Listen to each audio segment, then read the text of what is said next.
Asante Kotoko no edina nkrofo di eti pempem konfo hu bibi afani timpim duem ayempo Asante Kotoko boafo akon na na se tu no aye kunumado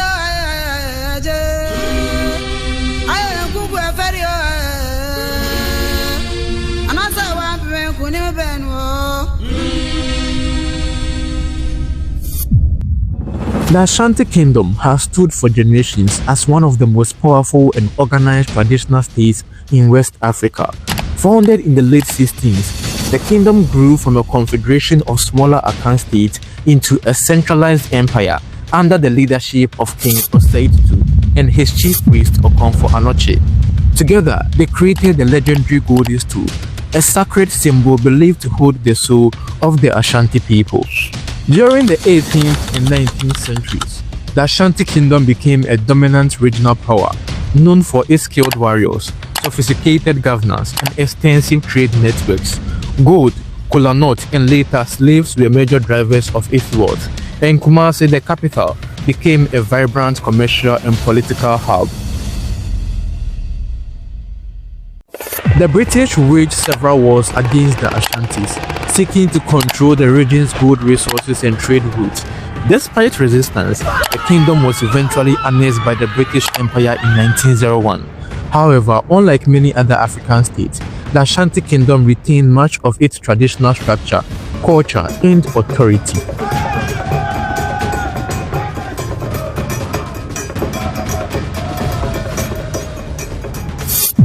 Today, the Ashanti Kingdom continues to exist as a constitutional monarchy within Ghana, with Otumfuo Osei Tutu II as the 16th Asantehene.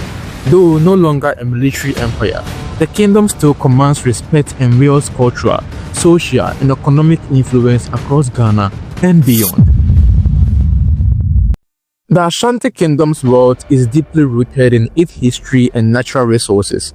For centuries, gold has been the backbone of the Ashanti prosperity, earning the region the title the Kingdom of Gold. The land is rich with gold deposits, particularly around Obuasi, which is home to one of the world's largest gold mines. Though most modern mining is managed by corporations in the state, the Asantehene maintains influence over stool lands where mining takes place. Another major source of wealth is land. Much of the land in the Ashanti region is considered stool land held in trust by the Golden Stool for the benefit of the people.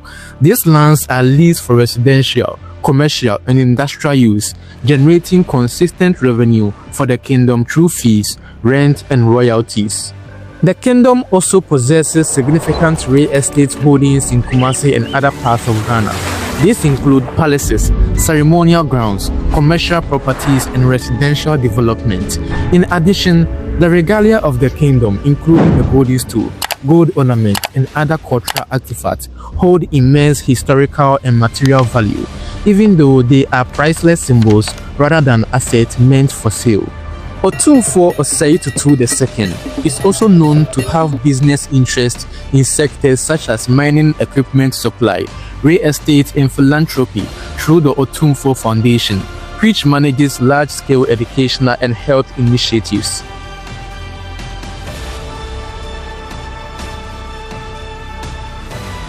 Together, these assets give the Ashanti Kingdom both cultural prestige and economic power, making it one of the most influential traditional authorities in Africa.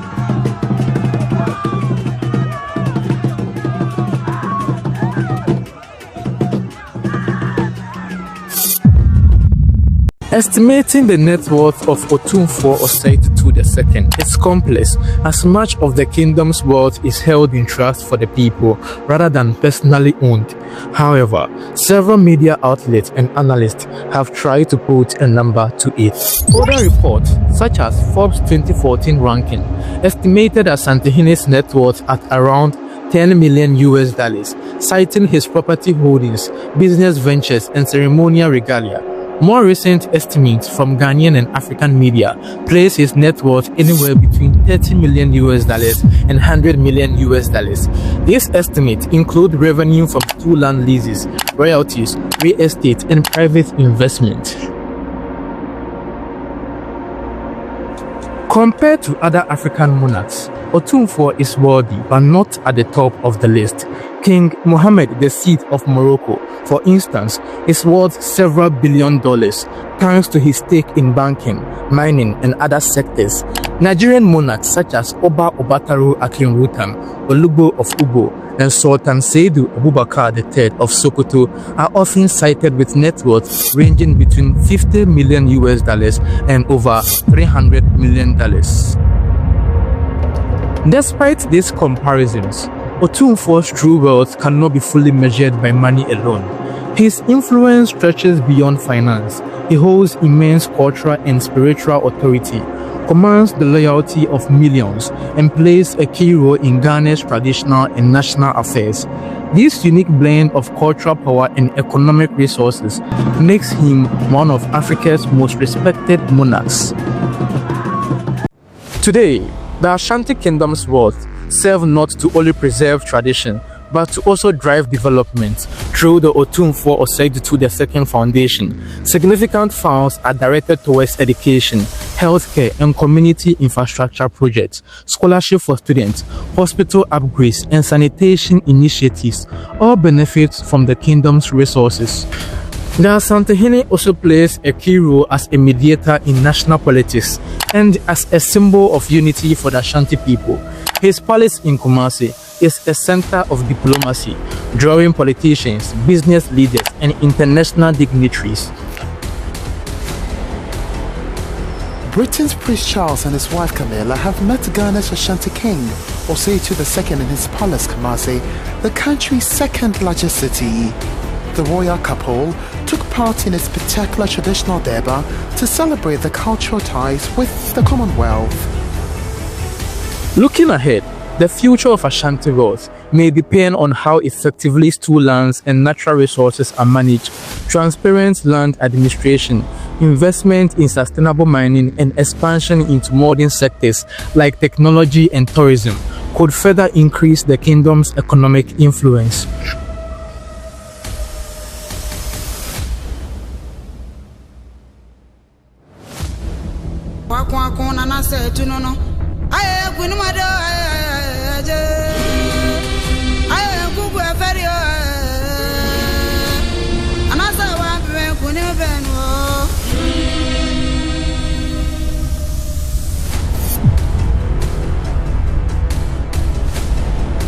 Ultimately, Otumfuo's legacy may not just be measured in money, but in how well he uses the kingdom's resources to empower his people and sustain the rich cultural heritage of the Ashanti people for generations.